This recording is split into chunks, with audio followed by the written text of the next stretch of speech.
udah sibuk cari cara untuk tetap berkuasa. Kemungkinan Pak Jokowi akan menjadi ketua umum Golkar. Aturan negara aja bisa dirubah dengan cantik. Apalagi cuman aturan internal partai, nama harum seorang Joko Widodo akan segera pudar.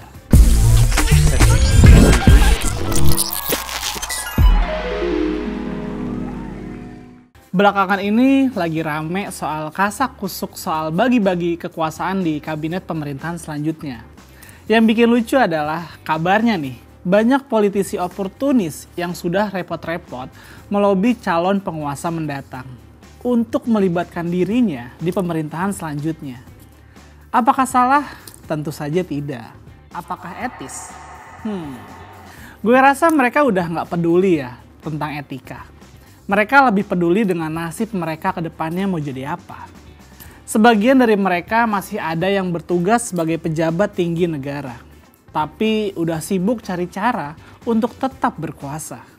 Inilah yang membuat Indonesia akan kesulitan menghadapi banyak tantangan ke depan. Karena pejabatnya sudah sibuk masing-masing dengan kepentingannya sendiri-sendiri.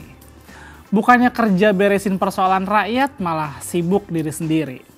Jadi nggak usah lah heran kalau beras itu langka. Harga bahan pokok lagi naik-naiknya juga kan. Masalah-masalah lainnya juga nggak bakal terselesaikan lah. Lah wong pejabatnya aja nggak peduli masalah itu. Stop it. Yang menariknya lagi nih, dari banyak perbincangan politik, di akar rumput adalah kemana Pak Jokowi akan berlabuh setelah tidak lagi menjabat. Banyak orang yang berspekulasi nih dengan pendapatnya sendiri. Dan yang gue lihat nih, Pak Jokowi akan dicampakkan oleh orang-orang yang mungkin sekarang sudah memberikan janji-janji manis ke dia. Dulu dikabarkan Pak Jokowi akan jadi ketua umum Gerindra, menggantikan Prabowo Subianto. Tapi yang gue dengar juga nih, kader-kader Gerindra banyak yang keberatan soal itu. Mereka nggak siap dipimpin oleh orang selain Prabowo Subianto. Entah karena tahu atau sadar diri, Pak Jokowi kelihatannya juga nggak memaksakan juga nih dia menjadi ketua umum Gerindra. Akhirnya belakangan isu itu pun mereda dan nyaris nggak kedengaran lagi di kita. Lalu ada juga yang berspekulasi kalau Pak Jokowi akan memimpin Partai Solidaritas Indonesia atau PSI. Ini juga agak berat sih ya, karena PSI kemungkinan nggak akan lolos ke DPR. Mau gimana pun juga susah. Karena setelah kemarin ada kenaikan suara PSI yang dinilai nggak masuk akal ya. Sorotannya jadi banyak orang yang sekarang ada di PSI. Seperti ada trauma gitulah. Mungkin mereka nggak mau kecolongan lagi kan. Setelah itu ada lagi yang lebih hangat nih. Kemungkinan Pak Jokowi akan menjadi ketua umum Golkar. Menurut gua ini yang paling mungkin ya. Emang sih ada kader Golkar yang bilang kalau agak susah Pak Jokowi jadi ketua Golkar karena terhalang ADART. Jadi kalau nggak salah itu, untuk menjadi ketua umum Golkar, seseorang itu harus jadi pengurus partai selama 5 tahun. Sementara kita semua tahu kan, Pak Jokowi jadi kader Golkar aja belum pernah, apalagi jadi pengurus Golkar. Tapi kenapa gue ngelihat ini jadi kemungkinan besar ya? Ya, jadi gini nih. Kan kalau jadi ketua umum Gerindra itu terhalang masalah ideologis. Jadi ketua umum PSI itu terhalang posisi PSI yang kemungkinan besar nggak akan masuk Senayan. Nah, kalau jadi ketua umum Golkar nih, kan cuma terhalang ADART. Atau mungkin ya aturan-aturan internal partai lah. Kalau cuma masalah aturan mah, menurut gua Pak Jokowi punya skill lah buat ngatasin ini. Iya nggak?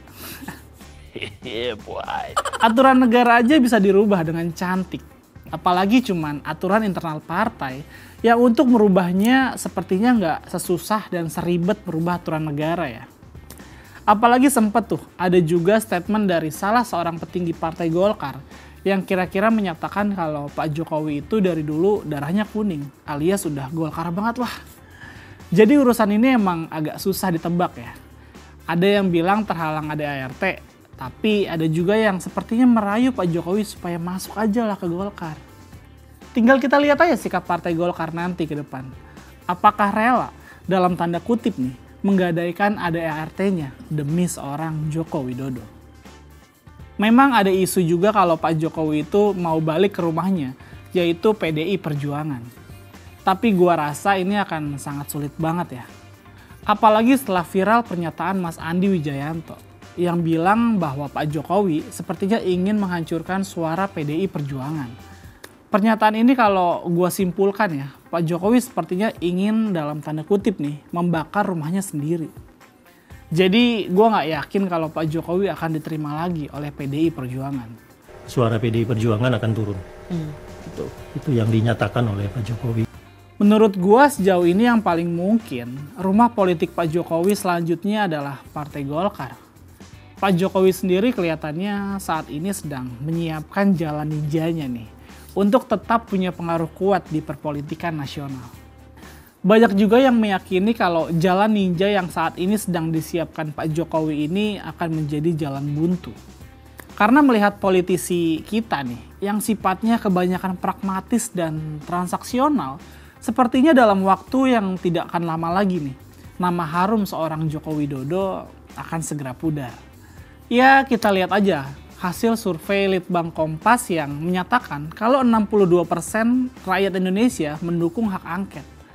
Lu tahu kan, kalau hak angket ini diadakan bukan untuk melawan Prabowo loh, tapi untuk melawan Presiden Joko Widodo. Kalau 62% rakyat setuju dengan hak angket, artinya 62% ini atau mayoritas rakyat Indonesia mendukung perlawanan DPR untuk Presiden Joko Widodo. Itu berarti suara yang mendukung Pak Jokowi saat ini hanya tersisa sekitar 38% aja kan? Mungkin banyak yang baru tersadar saat ini. Setelah nggak ada lagi bansos mungkin ya. Lalu bagaimana posisi Prabowo di hak angket? Kalau gue jadi Prabowo nih, ya gue pasti ngedukung hak angket dong. Apalagi kalau udah dinyatakan menang. Kenapa takut? Ya karena itu menguntungkan posisi politik Prabowo kan ke depan. Ingat ya, hak angket itu bukan untuk melawan Prabowo, tapi untuk melawan Jokowi.